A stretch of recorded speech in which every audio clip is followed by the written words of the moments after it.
Here representing one of the companies who actually has a heartworm treatment, heartworm prevention product on the market. So tell us first though, heartworm disease, we kind of know what it is, but what actually happens to dogs when they get it? Well, heartworm disease is of course transmitted by mosquito bites. So if your dog, cat, or ferret is bitten by an infected mosquito, then it's going to develop this fatal disease. And sadly, the problem is there's a shortage in the United States for the treatment. So right now, if your dog gets this disease, maybe we can treat it, maybe we can't. There's only one, is there only one main treatment on the market? It's called imidacide, melarsamine, right? And it's been on, there's been a shortage since I guess late last year they warned? Exactly. And so we're diverting product from Europe, which took about 6 or 8 months of bureaucratic, wrangling to figure out how we would get this drug over. But so we're getting it in a limited supply, but the take-home message for pet owners today is don't let your dog or cat get this disease because we're powerless. Right, if they contract it. Now you have a very interesting little model here of a heart. You can maybe hold that up for the cameras. Is that showing, there's a lot of string in there. Is that what the heartworms do? But let's talk about it. I mean, basically these are worms that if they get inside the heart, of course you can imagine they would cause bad things. But it's not just that. This is the average length, Wendy, right? Of so that's 14 worm. inches, right? So if you've got a Chihuahua, this thing's wrapping around its throat, and you can see now why they die, one of the reasons why they die.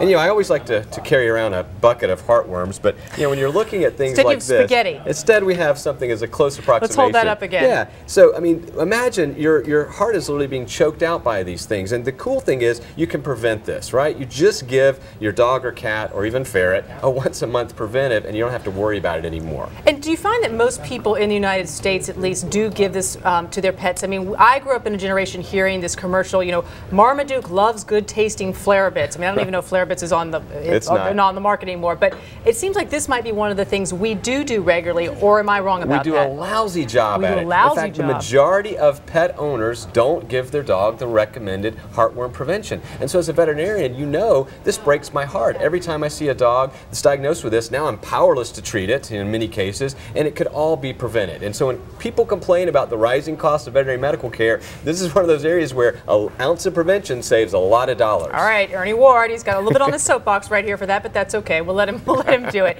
Now, Ernie, in terms of people looking for signs in their pet that their dog may have contracted heartworm disease, what are some of the telltale signals? Often you won't even know. I mean, typically if it's advanced, they'll have coughing, exercise intolerance, they lose stamina. I mean, they can even spit up blood and have an abdominal swelling. It can get really ugly. Of course, it's fatal if not treated. And that's really the take-home message here is if you don't do something about it, bad things happen. Now, obviously not everybody is going to be able to prevent this. If their pet does contract heartworm disease and they cannot get a hold of this treatment product, what are the doctors, what are you going to do for a patient that walks into your office We've modified a few other drug protocols to try to help slow down, arrest the disease, but at best we're sort of hoping and see.